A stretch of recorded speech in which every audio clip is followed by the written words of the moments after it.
छुट्टियों में अपने गांव दुर्गापुर वापस आता है, जहां उसे देख पूरा गांव खुशी से झूम उठता है।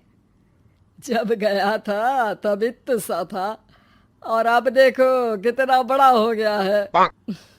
हाँ सरपंच जी, जब मैं गया था तब आप भी बहुत जवान थे और अब देखो कितने बूढ़े हो गए हैं आप। चलो चलो, बढ़िया है। बच्चा घर वापस आ गया। इसी खुशी में आज रात पार्टी होगी। क्या बात है, गांव में भी पार्टियां होने लगी। वैसे अगर पार्टी की बात है तो आज क्यों सीधा होली पार्टी करते हैं। होली पार्टी की बात सुन चहल पहल में अचानक सन्नाटा छा जाता है, जिसे देख मनोज को कुछ अजीब लगता है, लेकिन तभी सरपंच बात पलट देता है। अब बहुत देर हो गई, चलो सब अपने घर चलो, पार्टी के बारे में कल सोचेंगे।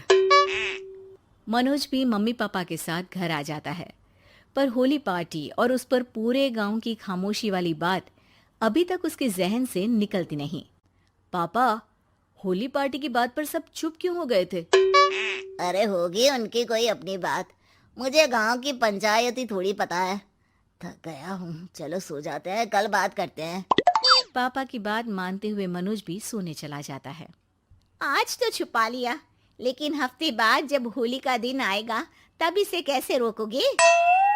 अगली सुबह सूरज के साथ ही मनोज भी गांव घूमने निकल जाता है, जिस पर रास्ते में उसे अपनी ही उम्र के कुछ लड़के भी मिलते हैं, जिनसे दोस्ती कर अब वो उनके साथ घूमने लगता है। इसी तरह कुछ दिन बीत जाते हैं और होली नजदीक आने लगती है। दोस्तों, होली में 4 दिन ही बचे हैं, पर गांव में उसकी कोई तैयारियां क्यों नहीं दिख रही। क्योंकि यहाँ होली नहीं मनाई जाती। अरे पर ऐसा क्यों। वो राजा भूषण। अरे तुम 4 दिन के लिए आए हो, क्या इतना सोच रहे हो। चलो कुछ खाने चलते हैं। इसी के साथ एक बार फिर होली की बात को टलते हुए देख मनोज को शक होने लगता है। वो घर पहुंचते ही इंटरनेट पर अपने गांव और राजा भूषण के बारे में जानकारी निकालने लगता है। क्या? मुझे आज तक ये नहीं पता था। ऐसा कैसे? किसी ने मुझे कुछ बताया क्यों नहीं?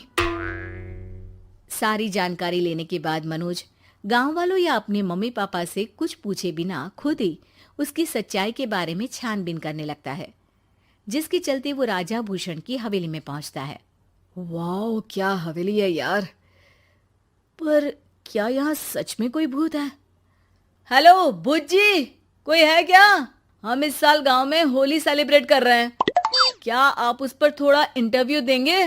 मनोज के ऐसा बोलते ही गांव में तूफान उठ जाता है और हवेली में रखी सारी चीजें हिलने लगती है। एक अदृश्य शक्ति मनोज को धक्का देकर हवेली से बाहर निकाल दरवाजा बंद कर लेती है। ये सब देख मनोज हैरान रह जाता है। क्या अभी मुझे हवा ने धक्का देकर बाहर निकाल दिया? मेरे होते हुए इस गांव में कभी होली नहीं मन सकती, इसलिए दोबारा ऐसी कोशिश भी मत करना, अंजाम बुरा होगा। आवाज सुन मनोज हैरानी से इधर उधर देखने लगता है, पर उसे कोई दिखाई नहीं देता। वो गांव वापस आ जाता है, जहां तूफान की वजह से सब कुछ तहस महस हो चुका होता है। आखिर ये तूफान आया कैसे? ना ऐसा कोई मौसम था और ना ही हमने होली का त्योहार मनाने की बात की थी। सरपंच की बात पर कोई रिएक्शन दिए बिना मनोज चुपचाप अपने घर चला जाता है।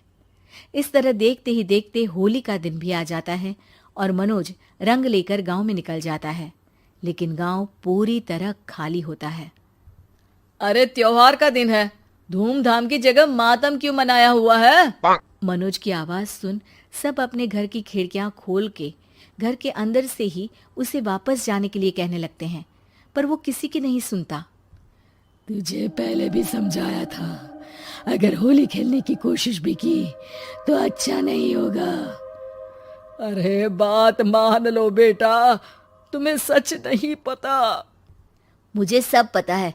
सालों पहले इस राजा ने एक अंधविश्वास फैलाया और आप लोग आज तक उसे मानते आ रहे हो। अरे बेटा, जब तुम पैदा भी नहीं हुए थे उससे भी बहुत पहले से इस गांव पर होली का श्राप है। अगर गांव में होली का त्योहार मनाया जाता है तो प्रलय आना पक्की बात होती है।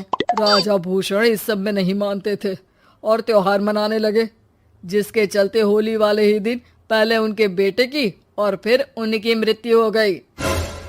तभी से गांव की रक्षा के लिए उनकी आत्मा उस हवेली में रह रही है। सबकी बातें सुन मनोज उलझन में पड़ जाता है। सोचना भी मत मनोज, अगर तुमने इस परंपरा को तोड़ने की कोशिश भी की तो उसका परिणाम इस गांव और गांव के लोगों के लिए अच्छा नहीं होगा। मुझे भी यकीन नहीं हो रहा कि आप लोग एक बेतुकी बात को मानकर सालों से रंगों के त्योहार को मातम की तरह मनाते आ रहे हो।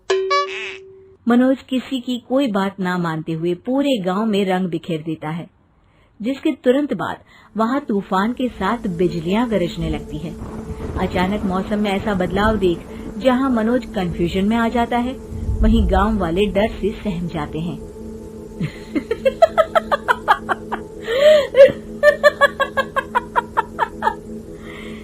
इस लड़के ने हमारे जैसे सिर्फ अपने स्वार्थ के लिए नहीं बल्कि पूरे गांव की खुशियों के लिए यहाँ होली मनाई है, जिस वजह से अब इस गांव पर होली का श्राप टूटता है।